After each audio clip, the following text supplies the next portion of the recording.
हर मोड़ पर अभूतपूर्व निवेश किया जा रहा है।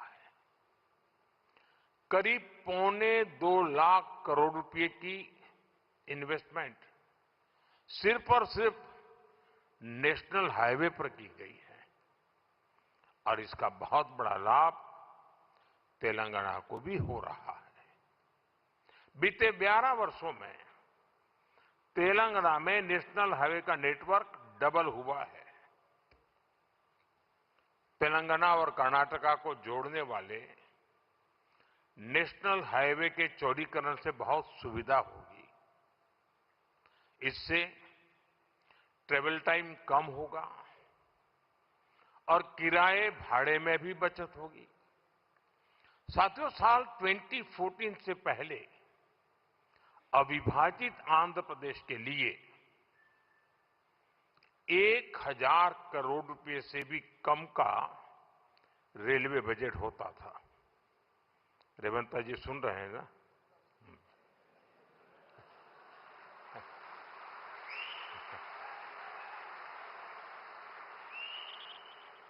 संयुक्त आंध्र के समय रेलवे का बजट 1000 करोड़ रुपए से भी कम था।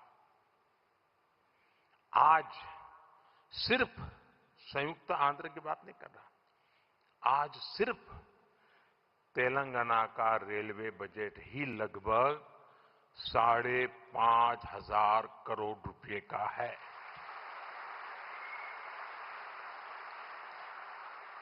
वर्तमान में करीब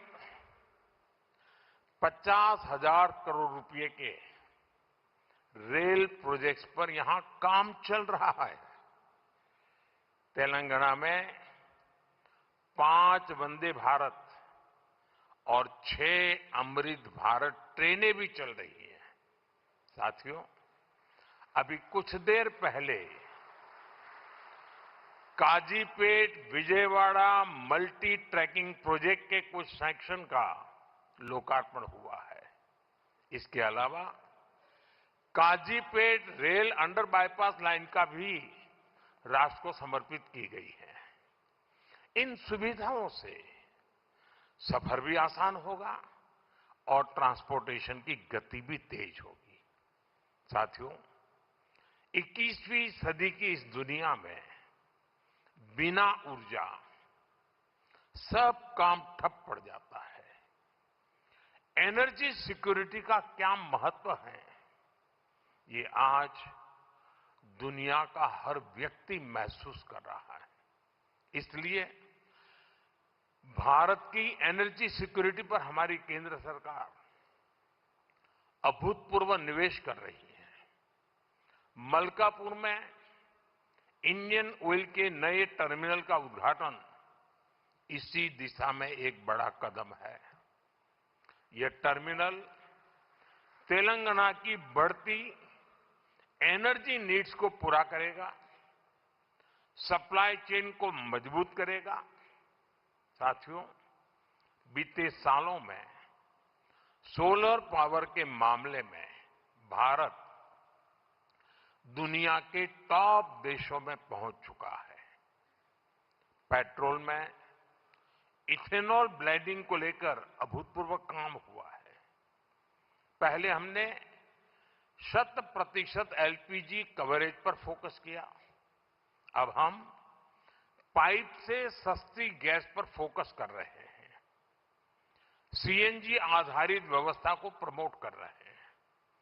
ऐसे तमाम प्रयासों के कारण भारत इस बहुत बड़े वैश्विक ऊर्जा संकट का सामना कर रहा है। लेकिन अब आज समय की ये भी मांग है कि पेट्रोल, डीजल, गैस ऐसी चीजों का बहुत संयम से इस्तेमाल करें।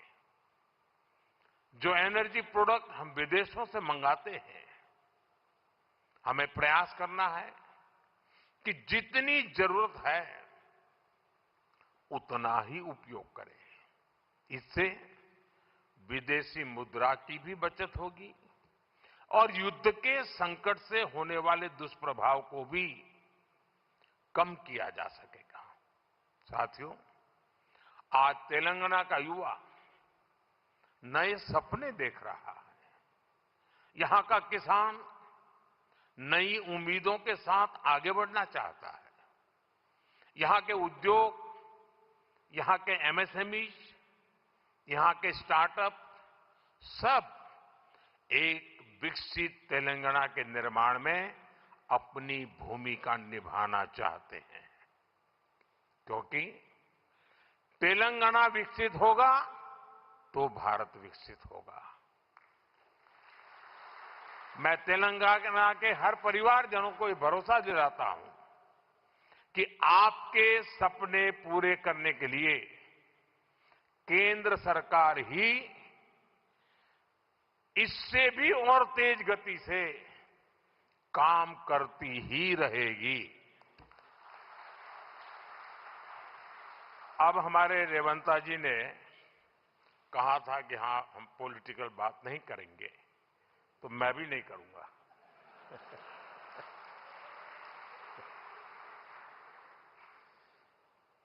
और इसलिए नॉन पॉलिटिकल बात मैं रेवंता जी से कहूंगा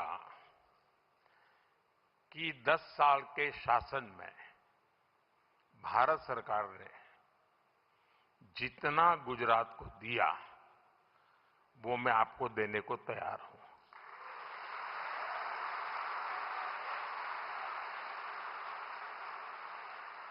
लेकिन मेरी जानकारी से मैं आपको बता देता हूं कि जैसे ही मैं ऐसा करूंगा, आपको जो अभी मिल रहा है वो आधा हो जाएगा।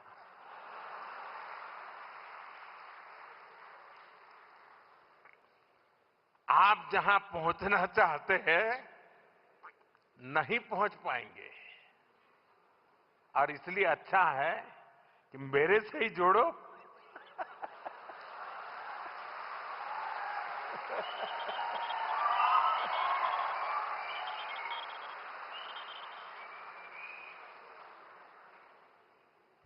साथियों, हमारा ये पक्का विश्वास है कि डेमोक्रेसी में राज्यों में अलग अलग प्रकार की सरकारें होना कोई बुरी चीज नहीं है, लेकिन देश के विकास के लिए राज्यों का विकास भी उतना ही महत्वपूर्ण है।